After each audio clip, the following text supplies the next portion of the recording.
My friend Ray, K7LNA, who is a radio genius, caught up with me at church one day and he said, "Hey, would you like to cut open a Vibrasponder for your channel?" I said, "Absolutely, yes, I would." However, something called Vibrasponder did not seem like a thing that should be Googled in church. So let's log on the computer here real quick and we can see if we can learn more about it before we hack it open and check out what's inside. Well, I found a really old article scanned into the Motorola website, and I'll link it below so you can geek out with me, but it says, in order to develop a dependable, fast, and inexpensive selective signaling system, Motorola engineers designed the Vibrasender and Vibrasponder devices. So essentially what this is it generated ctcss tones, and when you needed to change ctcss tones, you'd unplug this one, plug a new one in, and that is how they generated those selective signaling tones before radios could just generate them electronically themselves. It goes on to tell us that we can expect to see a resonant reed in this completely enclosed package, and that's absolutely the truth. There are no screws, there are no nothing. It is all glue. I'm not sure how we're going to get into this. So I'm really excited to see what's on the inside of this thing.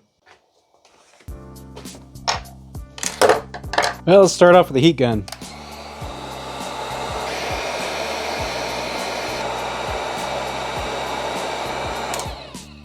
This glue smells awful, and I'm burning up my desk. I have to be a little bit more careful here. Ugh. All right, we're moving metal. Ouch. We're doing something.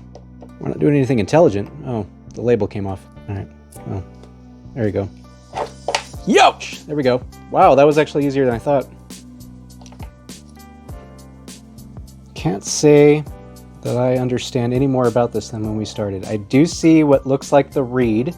That thin wire in the middle there. Let's take a closer look. So I am fairly confident that is the reed right there in the middle, the resonant reed. And then over here, that article made reference to it being sandwiched in between two magnets. I'm really wondering if those magnets are there on either side of that reed. How fascinating. In addition, here at the bottom of your screen, I see another piece of metal that looks like it's riveted on or attached with little tiny screws. Tough to say what that does. Yeah, look at that. That's got to be the resonant reed. Does that look soldered in there to you guys? My gosh, that glue still smells toxic. What on earth was I thinking?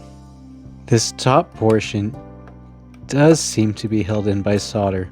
The whole top. Nice. Ah, there we go. Now I am curious which part of this is magnetic and which isn't. Yep, look at that.